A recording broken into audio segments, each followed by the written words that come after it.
చెట్లు పెంచండి, ఆక్సిజన్ కాపాడండి ప్రతి ఒక్కరు. ఎందుకంటే సమాజ సేవ చెయ్యండి, లేకుంటే ముందు తరాలకు మనం ఏం చెప్పాలో మనకే తెలియదు. డేసాయి వర్షం రాక, అంటే 30 రోజులు అవుతుంది వర్షం రాక. ఎందుకంటే వర్షం రాకపోతే ఏమవుతుందంటే పొట్టెలకు మేత ఉండదు. మెయిన్ మనిషికి నీళ్ళు దొరకవు, చాలా ఇబ్బంది అవుతుంది. ఇవన్నీ ఎందుకు వస్తున్నాయంటే ప్రజలు గమనించలేకపోతున్నారు. సారా స్థాయిలో అవినీతి అనేది ఎక్కువైపోతుంది. స్వార్థం అనేది చూడండి ఎంత బీడు ఉంది చూడి. దగ్గర వర్షాకాలంలో నీకు వర్షాలు పడకపోతే ఎంత ఇబ్బంది పడతాం తెలుసా. ఇప్పుడు ఎండాకాలం ఎండ కాసింది, భయంకరంగా కాసింది. 40-41 కూడా కాసింది మనకు డిగ్రీస్. 40-41 42 ఆ వేడికి మనం తట్టుకొని నిలబడగలామంటే మనిషి అర్థం చేసుకోండి. అట్లా అది ఎక్కడ చూసినా చెట్లు కొట్టేస్తూనే ఉండారు. ఎక్కడ చూసుకో చెట్లే లేవు చూసుకో. బీడుండి కూడా ఇప్పుడు ఎందుకంటే జేసీబీలు వచ్చినాయి కదా, నూకిస్తూనే ఉంటారు. వర్ణదేవుడు ఏం చేస్తాడు తెలుసా, కర్ణించాడు మనకు. పుట్టెన్లకు అప్పుడే మేత లేదు. నేను పట్టకొచ్చి ఒక 10 రోజులు అవుతుంది. అప్పుడు బాగుండే, మొత్తము 30 రోజులు అయ్యి వర్షం రాక.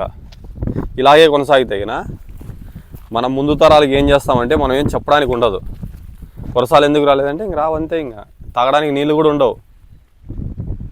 ఎందుకంటే మనిషి అవినీతి, స్వార్థము అవినీతి. మనం బతికితే చాలు, మన పెళ్ళాం బాగుంటే చాలు, మన పిల్లలు బాగుంటే చాలు, ఇంకంతే. ఇంక రెండోది ఆలోచించరు. మనము, మన పెళ్ళాము, మన పిల్లోళ్ళు. మళ్ళీ ఒక మాట చెప్తాంటారు, మేము ప్రజాసేవ చేస్తాము. డబ్బులున్నోడు ప్రతి ఒక్కటి చెప్పేది ప్రజాసేవ చేస్తామని. ఎవడు ప్రజాసేవ చేయడు. డబ్బులున్నోడు 100 కోట్లు అవినీతి సంపాదించి 1 కోటి రూపాయలు ఖర్చు పెడితే ఏం చేస్తారు. ఇప్పుడు అన్యాయం సొమ్ము 10 కోట్లు సంపాదించి 1 కోటి రూపాయలు ఖర్చు పెడితే ఏమవుతుంది చెప్పు. ఇప్పుడు ఈ రాజకీయ నాయకులు ఉన్నాడు, రాజకీయ నాయకులు కష్టపడతారా? కోట్లు ఎనిగేసుకుంటున్నారు. ఒకడు 1000 కోట్లు, లక్షల కోట్లు ఎనిగేసుకుంటున్నాడు. ఓ 10 రూపాయలు మనకు ఖర్చు పెడతారు. ఏదైనా చచ్చిపోతేనో ఒక 10,000 ఇచ్చేదో, బాగాలేకుంటే ఒక 10,000 ఇచ్చేది. మనమేమనుకుంటామంటే అన్నయ్య దేవుడు రా అనుకుంటాం. అన్నయ్య దేవుడు గారు రాక్షసుడు.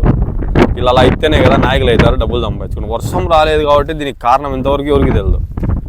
ప్రకృతి అనేది అనుకూలించాలా. ఆ ప్రకృతి ఏం చేస్తున్నాము, ప్రతి ఒక్కడు అవినీతి చేసుకుంటూ వెళ్ళిపోతున్నాడు.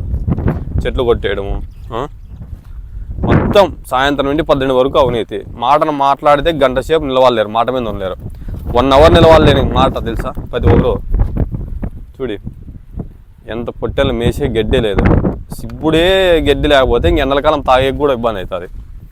ఇంకా ఫిబ్రవరిలో ఇంకా ఏమి ఉండదు, ఎట్ట చూసినా బీడు అవుతుంది. పచ్చిగడ్డి కాలమే. ఇప్పుడే వర్షాలు రాకపోతే ఇంకేముంటుంది చెప్పు. ఈసారి వర్షాలు రాకపోతే వాటర్ పల్లెటూరులో ఎక్కడా దొరకవు నీళ్ళు. అప్పుడు ఇంకా పెద్ద ఘోరం అయిపోతుంది. అందుకే ఎవరికైనా చెట్లు కొట్టకండి. చెట్లు పెంచాలి, కానీ ముక్కలు ఉన్న చెట్లని ఒక చెట్టు పైకి రాలంటే 10 సంవత్సరాలు పడుతుంది. అట్లా అది 10 నిమిషాల్లో కొట్టేస్తున్నారు చెట్లు.